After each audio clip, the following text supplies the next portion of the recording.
Ladies and gentlemen, boys and girls, aunties and uncles, dogs in a cafe, how are we? Welcome to the Uncovered Podcast, ladies and gentlemen. What's going on? Yo. Not much, man. How you going? I'm good, man. Look, if you know, you know. It's a bit sticky. Let them know how you're feeling, but like obviously I'm going into too much detail, but we're a vulnerable community. Look, you know what it is. Like right now, it's been you have good times, you have bad times. It's definitely a struggle, a period in my struggle season right now. Yeah. So but it is what it is at the end of the day, and we're getting through it. It's all positive. So. It is what it is. Yeah. We probably look. I won't make I had a few more questions to follow up, but I won't make the whole podcast about you because this is definitely the last thing that it's about today. I wouldn't say the last, but yeah, definitely.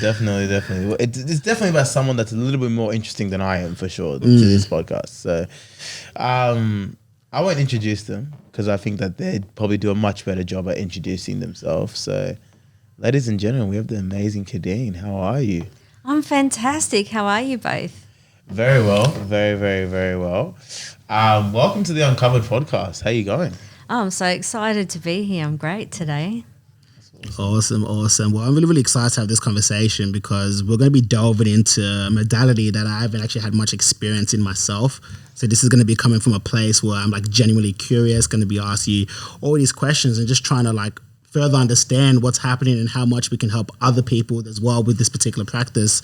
And I guess the way that we can start it is that I just want you to kind of tell us about, who you are. I know you're a big believer in EFT. Do you want to explain to the audience what that is?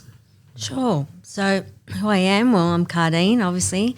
I'm an accredited social worker. I'm an advanced EFT practitioner and I provide EFT training around Australia. EFT, in its most basic form, it's a evidence-based stress reduction technique, and it's been shown to be really useful for anxiety, stress, cravings, trauma, severe post-traumatic stress disorder, fears, phobias, anything really that's holding us back. A beauty of the technique is it's so flexible, people can learn to do the basics on themselves at home after just one session with a practitioner. As a practitioner, we can work on much deeper levels of trauma with people, and we can also use the technique in group work. So it's a very flexible technique and a really exciting technique when you see the results. Yeah.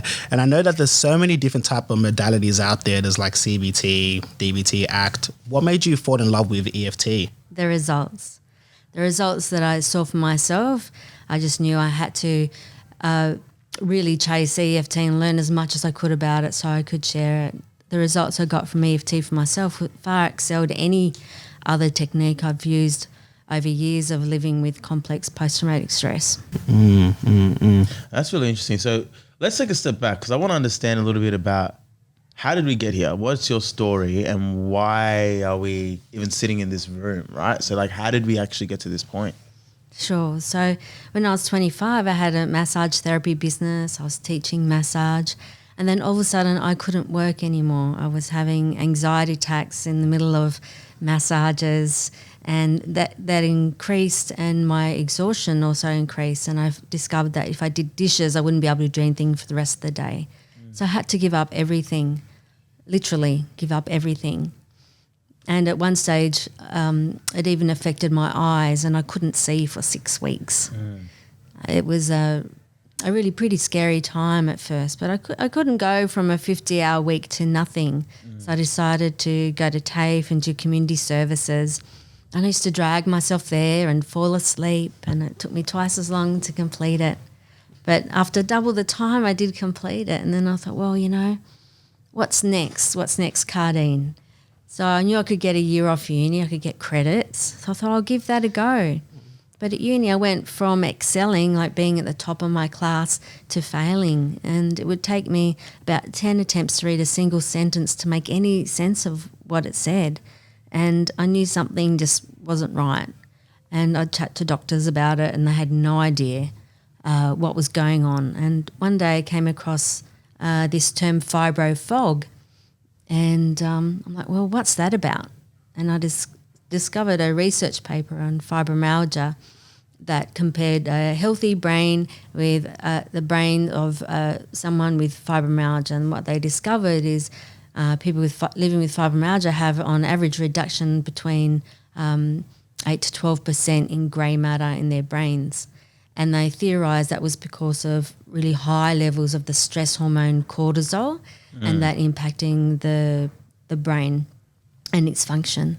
And I thought, wow, okay, so I know what it is now. What can I do about it?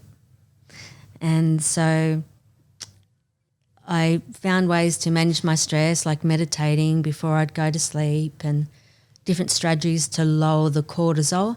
And then one day I was searching online and came across EFT. I'm like, wow, what's that about? Emotional freedom techniques. I'll have a look at that. I read it and I just knew I had to learn it. And at the first training, it was really amazing. I picked this really traumatic event, but I thought I'd worked on it, totally done that. Hours and hours of counselling, years of counselling on that one, all good. But no, once we started the process, all this nausea came up, all these body sensations and emotions that I'd buried down for years, and I almost vomited. But I was really happy about that because I'm like, wow, all that trauma my body was holding on to, how good is that to be gone now? And then the next day I remember sitting on the grass in the sunshine and it was like every cell in my body was dancing to the sunlight. And that lasted like about 4 days every time I was in the sunlight. It's not really unusual. I've not had that since. But I thought, wow, if I can get that result for me, what results can I get with other people? And so that's what took me on my EFT journey and became so passionate about it because we didn't have to share a story with EFT. We worked on emotions and physical sensations. So that's one of the things that's incredible about it because so many therapies, as you know, require talking and living the event. And that doesn't actually help a person because it just keeps rewiring their brain with that traumatic memory. But with EFT, when we're working with trauma, we can remember that incident but not re-experience that trauma. Right. Okay.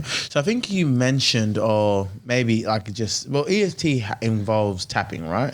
That's right. So do you want to explain a little bit more about what like that tapping actually is? Yes, sure. So EFT combines Western knowledge of psychology with Eastern knowledge of the meridian or the energy system in our bodies. So you think of acupuncture, they have a whole meridian system that they identified like 2,000 years ago.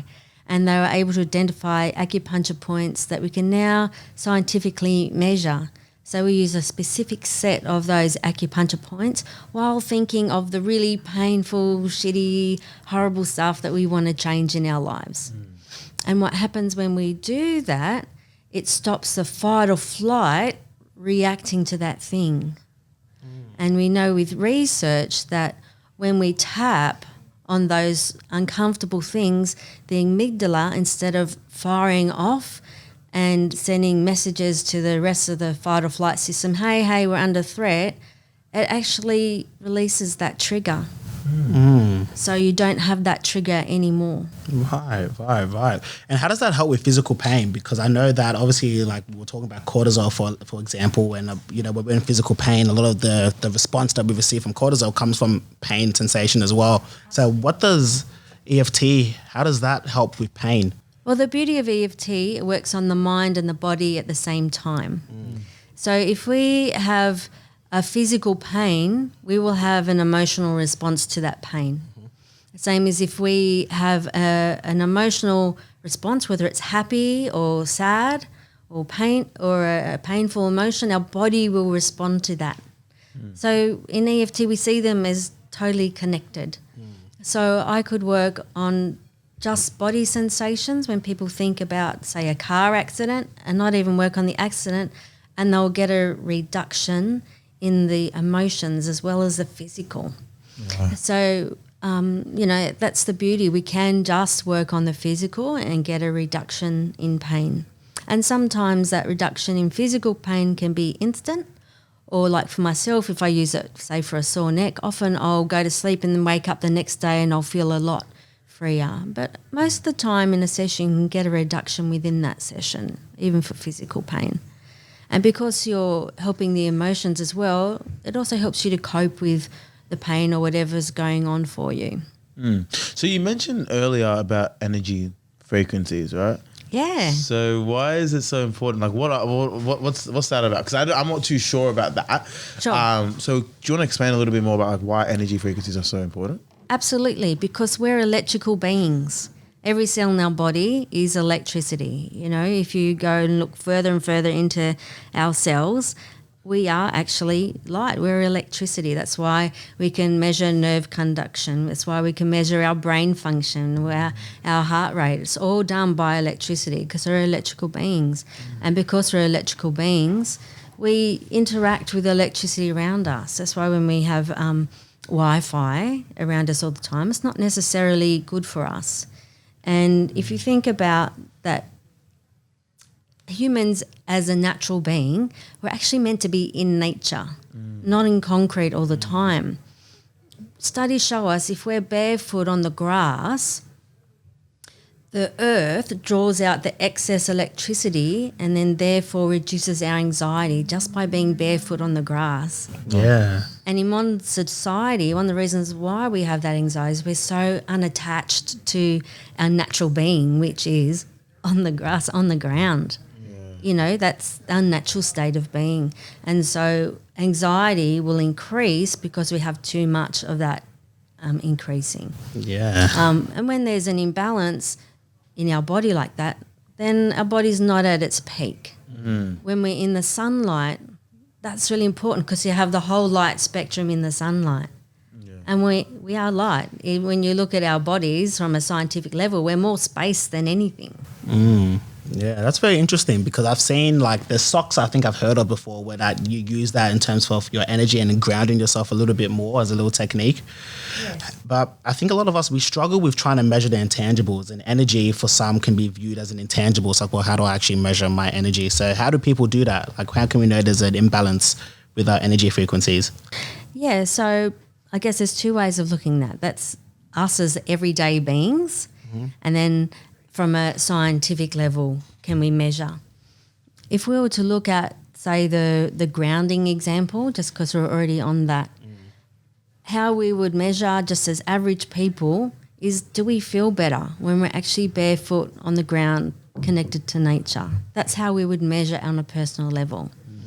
In science, I have a study at home. It's actually in my ebook online, and they look at the blood of someone with high blood pressure, and 40 minutes on the ground barefoot after the platelets have divided again. Instead of being stuck and thick, the blood has changed, and that's measurable just with being on the ground.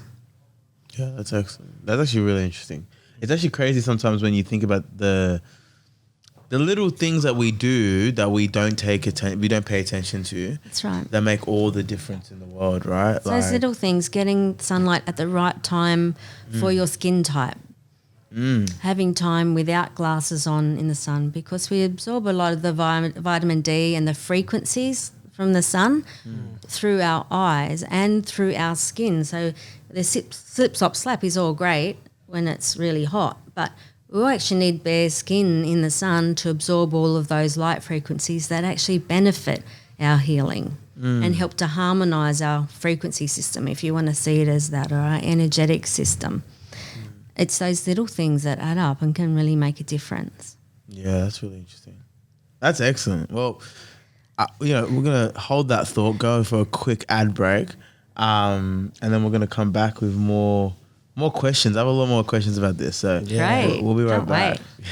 I wanted to understand, so we spoke a lot about healing trauma, and you spoke about the tapping being able to, it brought up a lot of emotions physically and also a lot of reactions physically, So about your traumatic experience. So what actually is trauma, and how do people recognize that they have trauma? Because I think that's the big thing. A lot of people feel, unless it's like a super, quintessentially horrific incident, people don't recognize that they have any trauma. So do you want to talk a little bit about that? Sure. So when we talk about trauma, we can see it as different levels or different types of trauma. Yes, we have those big traumas that we see in post-traumatic stress disorder from a life-threatening event or an event that we feel like our life has been threatened or someone that we care about has been threatened can set that up too.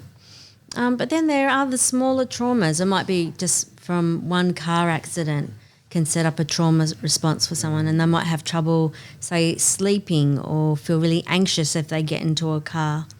Or it could be just something even as simple as, say you have a parent who's really scared of bugs and you become scared of bugs and that develops into a phobia. Well, that is really a type of trauma because you've developed this irrational fear over this fruit fly, say, that can't actually hurt you. Or you might have an experience of being a child and dropping your ice cream on your ground and your parent has become really upset and you've made a decision about yourself. So an example of that I've seen in my practice is I had a client who was about to turn 60 in 2 weeks' time, and she was convinced she was going to die as soon as she turned 60. And she thought it was a premonition. But once we started using EFT, she had a memory come up of her mum saying to her when she was about 5 years old, oh, you know, you're going to be dead at 60 because, you know, you were sick as a baby and affected your heart. So the 5-year-old self didn't keep the context. It just kept, you're going to be dead at 60. So we resolved that. She became aware of where that belief actually came from. And so she was able to release that trauma from that. And the next week she started clearing up her house. She had let the house just go into a total state because she was convinced she was going to die. She was looking at places to move. She started living again. But this one trauma, I see it as a trauma because it affected her whole life. Just from one statement her mum made, she made a decision, I'm going to be dead at 60. Wow. And I see that as a trauma because it affected her whole life. Yeah, I find that very interesting because like even with our approach and even in the hospitals as well, like everything's trauma informed because I think like you were saying, there's the big kind of ones that is easily identifiable, like any distressing experience, maybe that's war, maybe a bit of abuse. That's something that people tend to associate with it. But we don't really recognize like the minor things because we don't just feel these ways or we don't just develop these things for no reason. They've come from somewhere. Absolutely. And it's really, really important to be able to understand that. Like you were saying, like fears of cars, that's trauma from something, maybe it was an accident. Even like a silly example for me was that when I used to ride skateboards and I grazed my knee on a skateboard, after that's when I gave up and I haven't been on a skateboard since. There's a trauma that's associated with skateboards.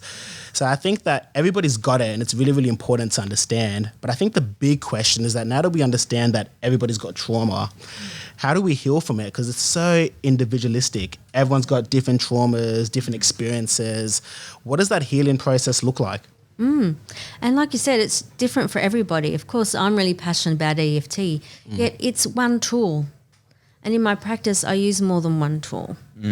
And it's really important for somebody to listen to themselves, become in tune with themselves and to trust themselves. I think that's priority one because it's really easy to just listen to this specialist or this doctor and take this pill or that pill without actually exploring and questioning, is this the right way for me? Or how can we holistically look at what I'm experiencing? The medical model has a great place. It really does. How can we support that? Even if it's, well, I can support myself by going for a walk every day, or I can support myself by trying different techniques and finding which one feels right for me or which practitioner feels right for me, because it's finding the right practitioner in itself can be a bit of a journey. Like, as you know, it has to be the right practitioner and the right technique and often the right timing. But the biggest advice is to take your journey slowly. Like, we're often so hard on ourselves. Oh, we should be over that now. It's a common thing we're told in society. You should be over that now. Why aren't you over that? Well, I'm sorry, you don't get over trauma. That's not how we heal trauma. Healing trauma is really honouring ourselves. If we're not honouring ourselves, then there's no healing. There's no space for healing. Yeah. And what role does EFT play in that trauma healing? EFT for me plays a major role because it's such a simple technique. People don't have to retell their stories. There's only one technique in EFT where you tell a story, but it's very systematic. So anytime there's a spike in emotion, then we apply EFT to that spike is a 0. And then we'll start the story to the next spike, and then we work with EFT to that's a 0 until we get through the whole story with a 0. And then from that moment, if that person has to share that story again, they don't have any trauma response. But for the most part, with EFT, we don't need to go into a story. It's really quite quick. When we compare it with, say, CBT, one of the recent studies found that EFT took, I think it was 2 months to get the same results CBT took 6 months to get, and at the 12-month follow-up, EFT results still were the same, if not better. They had not gone backwards at all, because once you release it from the body as well as the mind, and I think that's one of the big differences with EFT, because it is a mind-body technique. The body's not holding on to that trauma.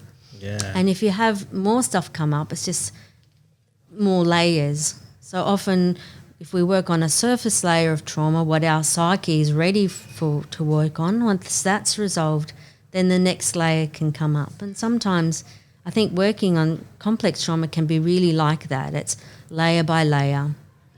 If it's just from a car accident, sometimes that can be resolved just in one session. I remember I was doing a presentation at a networking event once, and I only had 5 minutes to do a demonstration.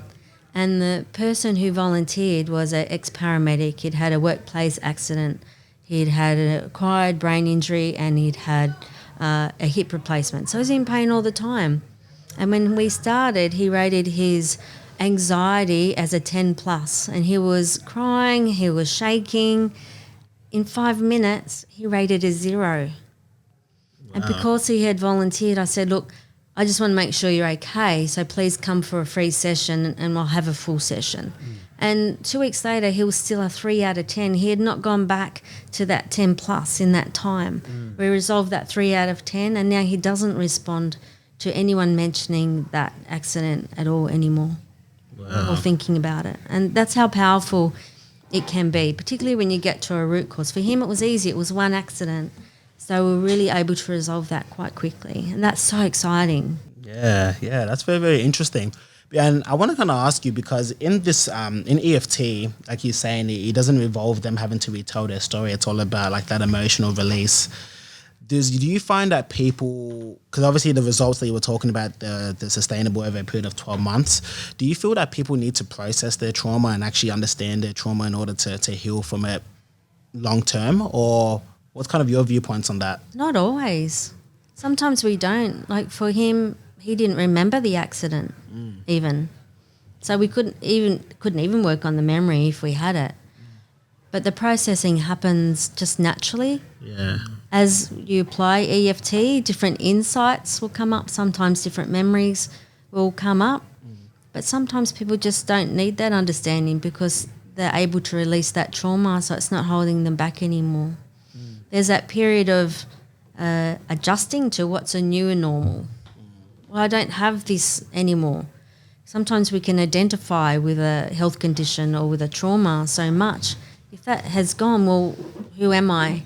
Because we've identified with it so much, if we've lived with it a long time. Yeah. You know, if I don't feel upset anymore because this thing happened, then maybe that makes it okay. And some people are worried about that. Well, it's not making anything okay.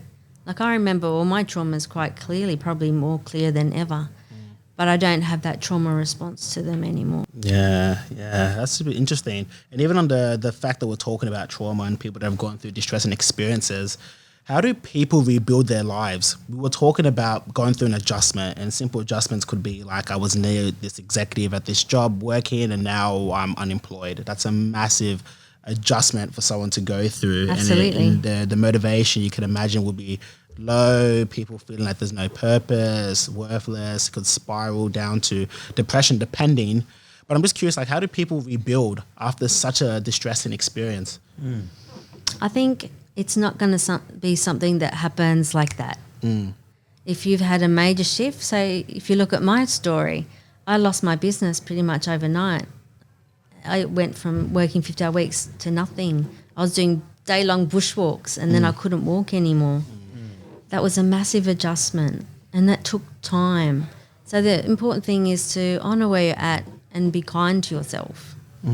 Have the right help. Seek the help that's good for you.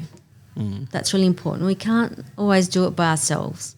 And if we've had a big shift like that, we can't do it by ourselves. We need someone to support us, walk beside us in that journey of recovery and building a life that may be even better. You know, for me, even though I can't do day-long bushwalks anymore, I love my life more than I ever did back then. I've learnt so much from my health challenges and it's made me a better practitioner. So we look at, well, what can I learn from this? Yes, this is a really shitty experience and I don't like it, but how can it make me better at being me? What new interests can I find that I can do? We can see it as an opportunity for opening our minds. I sought other education. Well, what can I learn now? I can't massage ever again, but what can I do? There'd be a lot of fear associated with trying to rebuild and trying to Absolutely. overcome. So, like, how do people get past that fear, right? Because that's like a massive barrier. EFT. I wish I had EFT then, honestly. If I had EFT in those days, I'm sure my recovery probably would have been faster, but it is one of the gentle ways. But I don't think that there is one way. I think we need to look at things holistically. People, you know, they might need to revise their work, like in the example that you gave. If you've been an executive and all of a sudden you can't be anymore, it's taking time to build those skills, explore yourself. What is it you want? What's another aspect of yourself do you want to explore now? Because there's so many opportunities out there. Yeah. Especially now with the internet. Can I have a relationship even though I have this chronic illness? Well, it's another opportunity for self-exploration to love ourselves despite not being able to be this thing we projected or had in our minds that we should be. And it's a chance to rebuild ourselves, but it takes time and it's going to be different for everybody. Yeah. For me, nature, you know, is essential. Other people don't connect to nature. I don't understand it, but, you know, it's not everybody's thing to connect with nature or to have a water dragon sit on their leg. I think it's cool. Water dragon sit on your leg. Yeah. What's a water dragon? It's a lizard. I can show you a photo later. A big Sit on your lizard. leg. Yeah, they're like this big. What? Yeah, by the river. That you don't know it's not your water dragon. Yeah, they're wild. You just like, They fight over me, who gets to sit on me. are they violent? No, only to each other. That's crazy. Yeah. That is crazy. Yeah. If the couldn't- alphas are around here, he won't let any Yeah. others near me. Nah, What, sorry? If the alpha lizards around, he won't let the others near me. You know? Oh, really? Yeah, no. How big are they? That big? The males are like this big, yeah. Just so you're aware, it's like the size of an arm. If you're listening to this, it's about the size of an arm. Are they like? and Khadine's just like casually, just let us sit on my Are leg. they fat as well? Skinny like eels? Oh, they're skinny. They're like this. Like a snake. The males have red chests. like snake. No, they got legs. That they're is like a so snake. crazy. That's crazy. That is a. Wow. They got what? A red chest. The males have a red chest. Crazy. Yeah, to scare away the other males and to get attention from the chicks. Are they venomous? No, They bite. they can bite, Whoa. but they don't sharp. bite me. They have sharp teeth. They do. They have sharp claws too because they climb trees and dig in the ground and they can stay underwater for 90 minutes. Can you believe that? Wow. 90 Same. minutes. They're amazing. Can you, Femi? Yeah, I can stay underwater for 90 minutes, I reckon. Oh, yeah. How hard could it be? 90 minutes? 90 minutes. That's just a movie. An hour and a half. Yeah. Yeah, I reckon. Yeah, you can watch. find You out. can watch. You can watch a On the movie. next Do this podcast underwater. Next episode, I'm gonna do the whole thing underwater. As soon as we got the technology to allow me to do that, I'm there. I'm there. Yeah. So everyone's strategy for recovery is going to be different. Yeah. And that's where finding the right support and seeing it as an opportunity.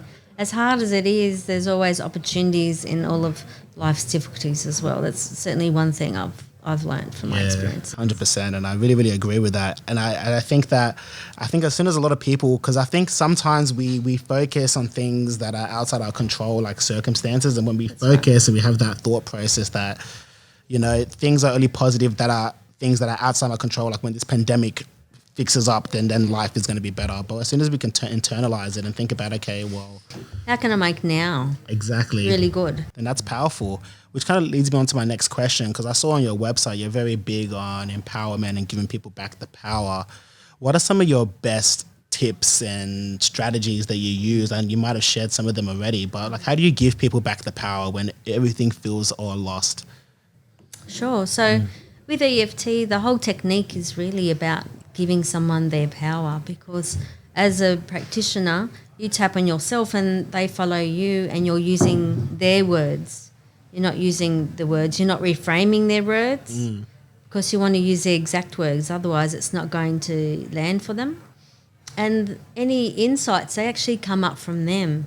We don't, as practitioners, need to try and change their beliefs, because it just happens naturally in the process. And what's more empowering than that than getting an insight?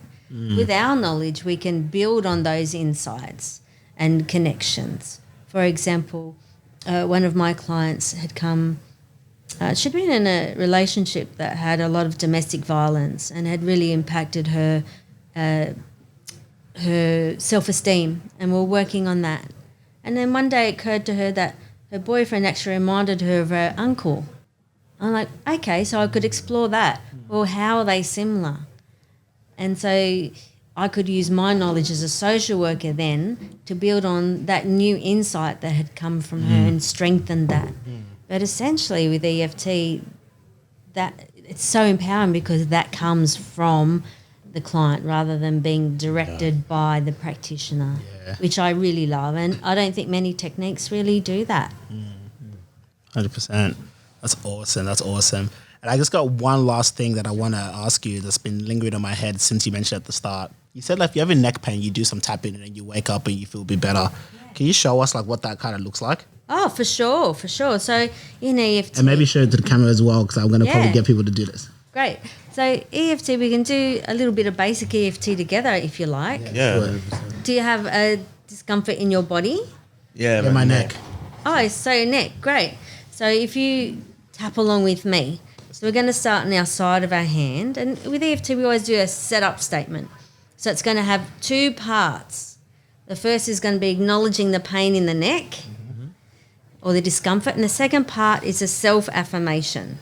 So before I start, I just want to make sure the self-affirmation is comfortable for you to say. Because if it's not comfortable, it's not going to feel good. So if I was to say, even though I have this really sore neck, I love and accept myself, would that feel comfortable for you to say? Yeah. Okay, so let's start. So just tap on the side of your neck. On my neck? my neck. No, your neck, sorry. Your hand. Your hand. Your little finger side of your hand, tapping. And just repeat my words. Even though I I have this pain in my neck, I love and accept myself. I love and accept myself. And if you were to rate that pain in the neck out of 10 with 0 being no pain and 10 being the most pain, where would it be? Probably a 3. Yeah, about 4. Yeah. 3 or 4? Okay. So even though I have this pain in my neck, and it's a 3 or 4, and it's a 3 or 4, I love and accept myself. I love and accept myself. Just for being me. Just for being me. Even though I have this pain in my neck, it's a 3 or a 4, It's a 3 or a 4, and it's a pain in the neck. and it's a pain in the neck. I love and accept myself. I love and accept myself. And that pain in the neck. And that pain in the neck. And so next we're going to tap through some, they call it sequence points, with reminder words or phrases. So tapping with me again. This pain in my neck. This pain in my neck. In between your eyebrows. This pain in my neck. This pain in my neck. The side of your eyes. It's a 3 or a 4. It's a 3 or a 4. Under your eyes. This pain in my neck. This pain in my neck. Under your nose. It's It's a 3 or a 4. It's a 3 or a 4. It's a pain in my neck on your chin. It's a pain in my neck. We can tap on the side of your thumb. It's a pain in my neck. It's a pain in my neck. It's a 3 or a 4. It's a 3 or a 4. It's a real pain in my neck. It's a real pain in my neck. This pain in my neck. This pain in my neck. Breathing in. Out, stretching, yawning. Okay, so tuning into your necks. And where would you rate that discomfort currently between 0 and 10? It might have gone up, it might be the same, or it might have gone down. Maybe like a 2 or a 3. Yeah, I think it's going down just slightly. Just slightly. Yeah. So we've only done one round and it's already gone down slightly. So a normal session would be an hour. Jeez. Oh, wow. That's actually intense. And I know that a lot of people, I heard this one technique where when people are anxious, they hold ice. Is that a form of tapping as well, or is that something different? The ice technique's a bit different. That would Is be it? that would be different. Yeah. Okay. What That would technique be is that? uncomfortable. Huh? What technique is that? What's the ice? That's a whole separate thing. Is it? I was just curious. Yeah, Okay. I thought it was part of tapping, but No. because it was like, anyways, doesn't matter. Wow, that was cool. That was actually cool. That was actually cool. That was actually cool. And so it's that simple. Like, Yeah. People can use it for themselves for anxiety, for example. If they're anxious about an exam or driving or whatever they're anxious about, they can do the finger points and nobody would know. Like if you're in a stressful meeting or if you've got a stressful client or patient, you could be squeezing your fingers and it's reducing your cortisol in that moment and no one would know that you're self-regulating. Yeah. That's powerful. That is it. That's amazing. No, I really enjoyed this chat. I think that it's been been so amazing. fun. Yeah, I think that we've learned a lot.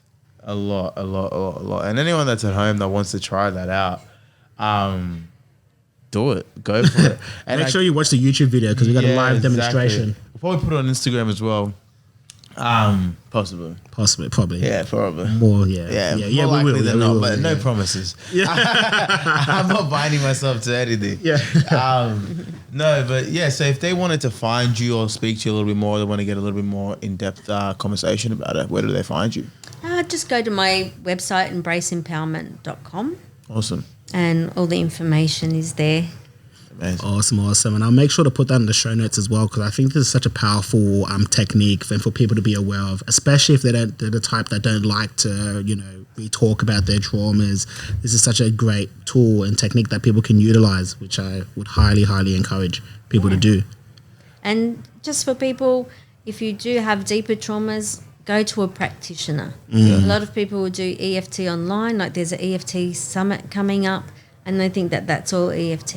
And there's practitioners who don't go to training. So make sure you go to a practitioner who has actually completed EFT training. Yeah, good advice. Very good advice. Awesome. Well, look, you guys already know where to find us. Everything at Nick and Femi. And as always, if you guys are looking, what is it again? Our program? No. What I is have it? no idea what he's I have talking no about. idea. So But just look, ignore that. If you want to jump on to just rechargewellness.com.au as well. That is the program if you want a bit more information about how, if you want a bit more help in terms of like stress and anxiety and you want to make sense of it all, have a chat with me, Nick, or the rest of our team. That's what I was trying to say. Yeah, Yeah. he didn't say it well. So I'm all right. here to say it. So jump onto rechargewellness.com.au, click get started. If you want some free resources or understanding on stuff, it's all there. So jump on there, guys. Awesome.